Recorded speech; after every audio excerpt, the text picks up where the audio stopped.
하나님 나라, 교회, 그리고 정치 참여의 경계선. 오늘 제목입니다. The Kingdom, the Church and the State입니다.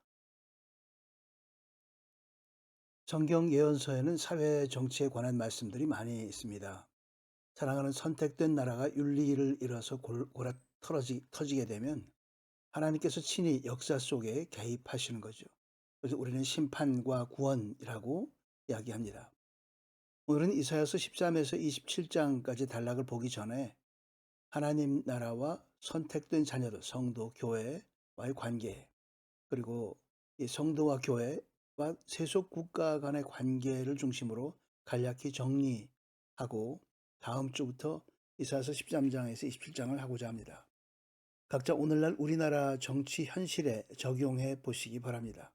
특별히 저희 150번째 유튜브 권위와 힘을 참고하시면 도움이 되실 겁니다. AD 1095년에 프랑스 교황의 결단으로부터 시작된 십자군 전쟁은 약 200년간 교회가 그리스도의 깃발 하에 벌인 성전이었지만 패배와 많은 문제점들을 남겼습니다. 교회가 세속화되어서 다음 말씀을 새기지 않았던 것이죠. 내 나라는 이 세상에 속한 것이 아니다. 만일 내 나라가 이 세상에 속한 것이라면 내 종들이 싸워 유대 사람들이 나를 체포하지 못하도록 막았을 것이다. 그러나 내 나라는 지금 여기에 속한 것이 아니다 하고 분명히 예수께서 말씀하셨습니다. 오늘 순서입니다. 첫 번째, 은혜와 영광의 나라, 하나님의 나라죠. 두 번째는 교회와 국가의 관계. 세 번째는 세상 속에 있는 교회. 그리고 참고로 정치에서의 그리스도인의 책임, 역할에 대해서 간략히 보도록 하겠습니다. 은혜와 영광의 나라. 제자들은 로마로부터의 정치적 구원을 기대했었습니다. 세례 요한까지도 그랬죠. 요한이 놀랐습니다. 예수님의 말씀을 듣고 깜짝 놀라서 물어봅니다. 오실 리가 당신입니까? 아니면 다른 일을 기다려야 합니까? 하고 물어보죠. 그것에 대해서 예수님께서 답을 주십니다. 나로 인해 실족치 않는 이는 복이 있다. 좀 알쏭달쏭한 말 같이 들리는데 그 말의 의미는 내 방식대로 내 나라를 가져올 것을 믿으라는 거죠. 나로 인해 실족치 않는 이는 복이 있다는 의미입니다. 심판하려고 오신 분이 아니고 심판받으러 육체로 오셨습니다.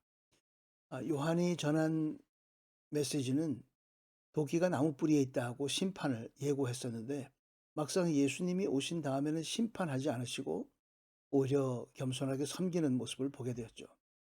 심판 대신 은혜와 사랑을 주러 오셨습니다. 복음 전파는 영광의 부활, 예수께서 부활하신 이후부터 본격적으로 되었고 정치적 힘으로 된 것도 아니고 또 성령의 능력으로 열방으로 퍼지게 되었습니다. 전혀 다르죠. 은혜와 영광의 나라. 교회는 그 은혜와 영광의 나라의 지상 공동체입니다. 그리고 성도는 성령으로 마음의 할례를 받은 새로운 인류라고 얘기할 수 있습니다. 하나님의 새로운 이스라엘, 교회의 민족성은 영적이기 때문에 세상 나라와는 전혀 다릅니다. 교회는 성도들의 교통을 통해 하늘 시민권을 행사합니다. 전혀 세상 방식이 아닌 거죠. 무기는 영적인 무기여서 더욱 강력합니다. 영적 전쟁이라고 표현하죠.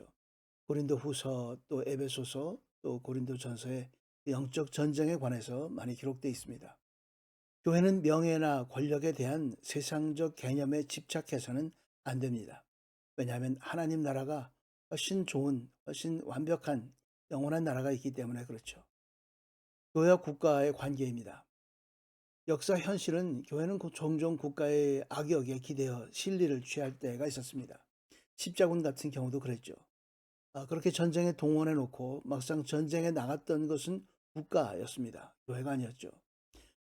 가이사의 것은 가이사에게 하고 마태복음에서 예수께서 얘기하셨습니다. 흔히들 이 정치와 종교를 구분할 때 많이 쓰는 용어이죠.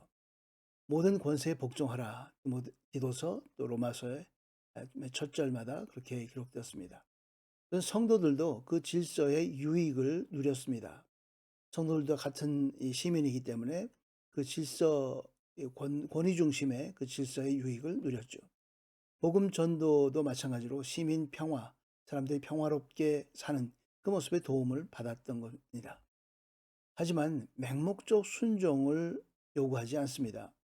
권세가 하나님의 명령을 금지할 때 하나님께 순종해야지, 그 권세에 순종하는 것은 하나님께 불순종하는 일이 되고 마는 거죠. 베드로와 다른 사도들이 대답했습니다. 사람에게 순종하기보다 하나님께 순종하는 것이 마땅합니다. 중요한 얘기입니다. 사람에게 순종이냐 하나님께 순종이냐가 대립될 때 하나님께 순종하는 것이다는 말씀이죠. 국가가 박해를 할 때 반드시 침묵해야 하는 것 아닙니다. 예수님은 헤롯을 그 여우라고 부르셨습니다. 그리고 바울은 사내들인 청문회에서 불법적 절차에 대해서 항의했습니다. 항의할 것은 항의해야 되는 거죠. 교회는 누룩이나 소금과 같아서 사회에 침투해서 하나님 나라의 의를 증거하는 역할을 맡았습니다. 하지만 그 닿는 세상과 동일시 되지 말아야 합니다. 동일시 되지도 않습니다. 교회는 그리스도께서 지정한 형태인데, 그리스도께서 만드신 것인데, 가족과 교회 두 가지를 하나님께서 만드셨죠. 그 이름을 고백하는 사람들의 공동체를 위해서 지정하셨습니다. 가히 신권적이라고 얘기할 수 있습니다.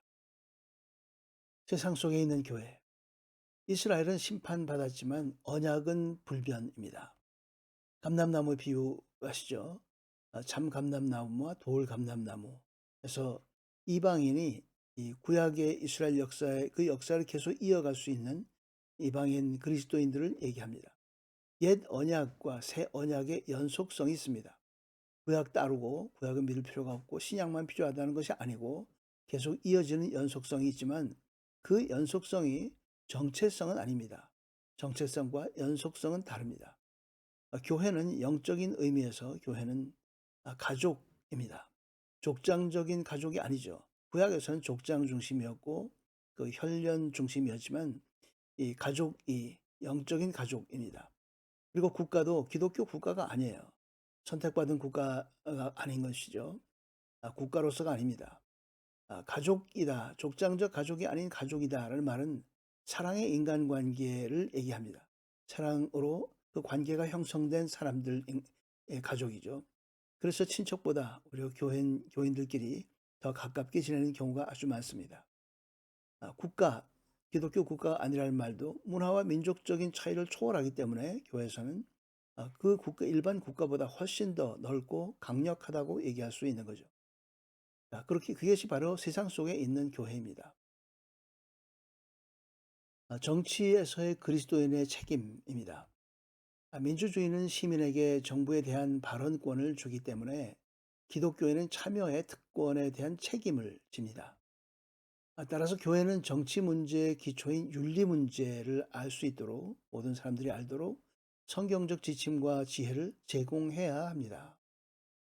현대의 착취, 남색, 반인륜적인 죄들 이런 것들을 횡행할 때 그런 것에 대해서 교회는 예언자적 역할을 갖고 있기 때문에 그 역할을 다 감당해야 하는 것이죠.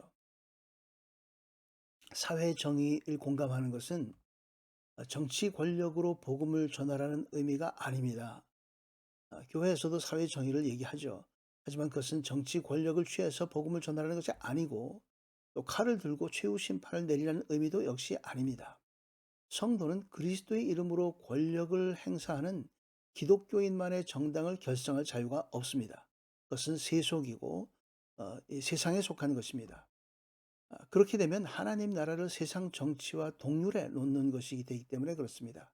하나님 나라는 훨씬 위에 압도적 초월한 존재지 세상 정치와 동률에 있을 수가 없습니다. 자유와 생명보호, 복리증진 그런 세속 정부의 목표는 하나님 나라를 위해 정하신 믿음이나 거룩함이 아닙니다. 하나님께서 우리에게 주신 것은, 우리에게 요구하시는 것은 믿음과 거룩함 추구입지 자유나 생명보호, 복리증진을 추구하라고 하는 것은 아니죠. 그러나 필요한 것들은 있습니다. 세상 사람들과 함께 어우러져서 선한 것을 추구하는 것은 우리가 해야 할 일들이죠. 구원은 사회 정치적 해방이 아닙니다. 해방신학에 등장할 때 이야기들이죠. 아직도 그 찌꺼기가 남아 있습니다. 사회 정치적 그 시각으로 그 레벨에 있는 것이 아닙니다. 선교 대상은 정치를 포함해서 교회가 세상에서 해야 할 모든 것입니다. 많은 직업군에서 주님을 섬기도록 부르심을 받는 것이죠. 어떤 일을 하든지 부르심을 받아서 받은 그 자리에서 하나님을 섬기도록 하는 것입니다. 사회적 행동은 악에 반대할 수 있지만 구원을 가져올 수는 없습니다. 우리가 데모를 하고 뭐 어떤 행위를 하는 것들은 악에 반대하는 의사표시일 수 있지만 그것 자체가 구원을 가져올 수는 없습니다. 예수님의 사명은 세상의 구주가 세상을 구원하는 것이죠. 그는 섬기러 오셨고 자신을 대속물로 주려는 것이었습니다.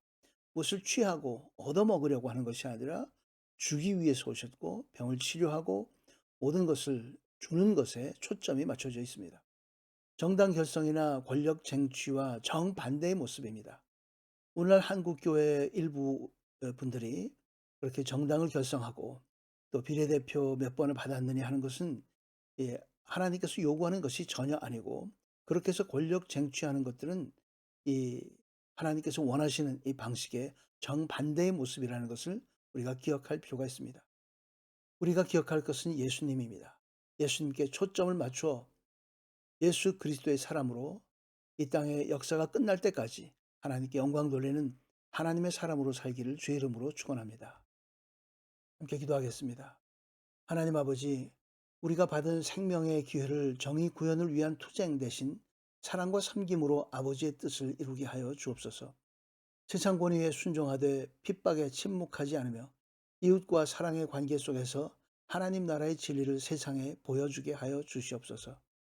늘 말씀 충만하고 민감한 상황에서 성령의 도우심을 입어 그리스도를 본받은 자기 희생과 겸손의 힘으로 우리 모두의 구원자이신 예수 그리스도를 소개할 수 있게 하여 주시옵소서. 예수 그리스도의 이름으로 기도드리옵나이다. 아멘. 끝까지 시청해주셔서 감사합니다. 항상 건강하시고 다음 주 시간에 뵙도록 하겠습니다. 오늘 자료는 웨스트민스터 세미나리의 총장을 하셨던 조직신학자인 클라우니 교수의 더 처치에서 많이 차용했습니다.